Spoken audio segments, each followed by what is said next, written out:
Bonjour.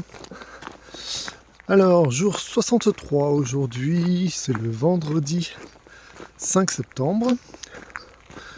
Je vais à San Juan de Ortega et donc je suis parti ce matin de Belorado. Je ne sais pas combien de kilomètres aujourd'hui, peut-être 24. Enfin, c'est de cet ordre-là, de toute façon. Allez, à plus tard.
C'est mieux qu'hier, hein. Là-dessus, sur le fait. Tu vas aller pour la chemise.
Alors voilà, j'ai aperçu les premières maisons.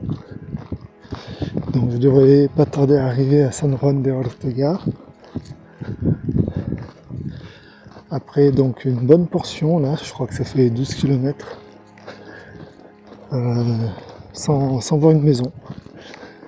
C'est très désertique. Par contre on passe au milieu d'une forêt comme vous avez pu voir sur les images. Donc c'est quand même assez agréable. Et donc là j'arrive à San Juan de Ortega où j'ai dû appeler pour réserver parce qu'en fait réserver un lit dans une albergue. Bon, la dame parlait pas très bien anglais, je me suis débrouillé je crois en espagnol. J'espère que j'aurai bien mon lit.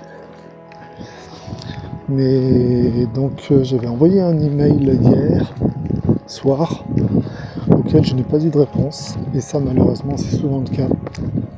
Donc pas forcément facile de réserver à l'avance.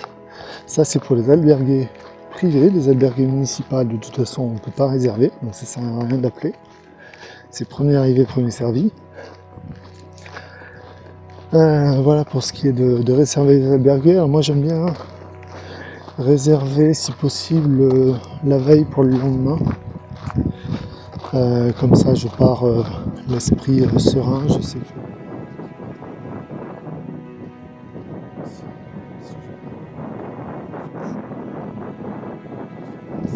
j'aurai pas à chercher un lit en arrivant dans le village de la destination du jour.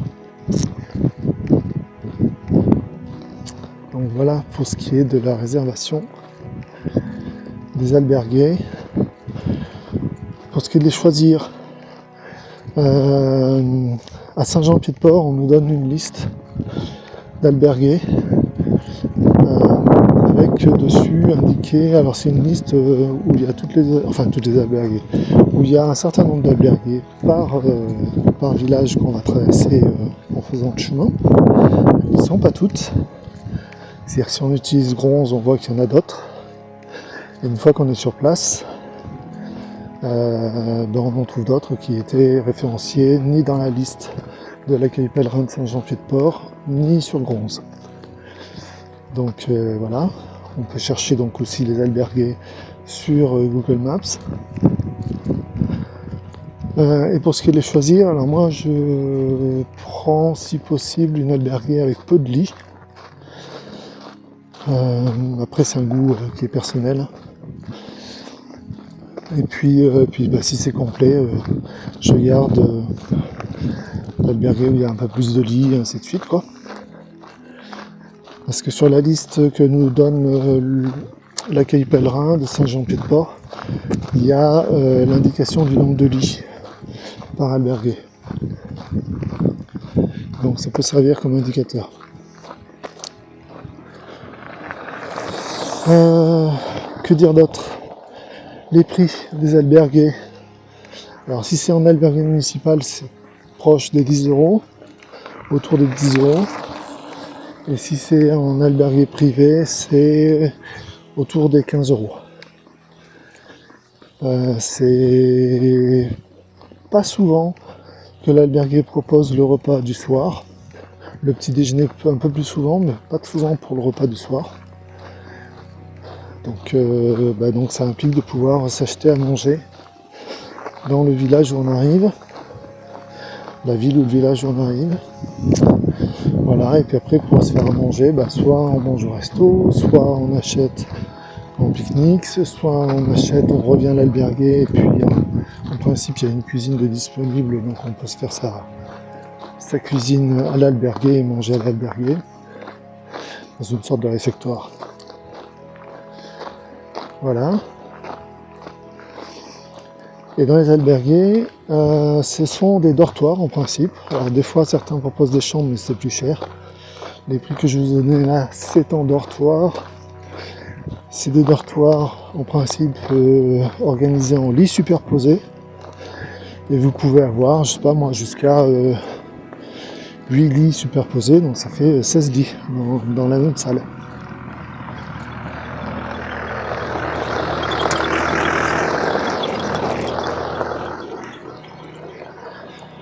Donc moi je cherche des petites albergués pour minimiser le nombre de ronfleurs potentiels dans la chambre.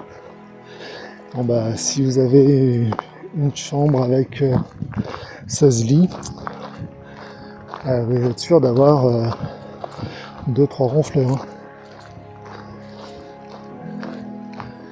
Donc on fait avec, c'est comme ça. Et voilà, je discute et j'arrive à San Juan de Ortega. Et on va voir ça. À plus tard.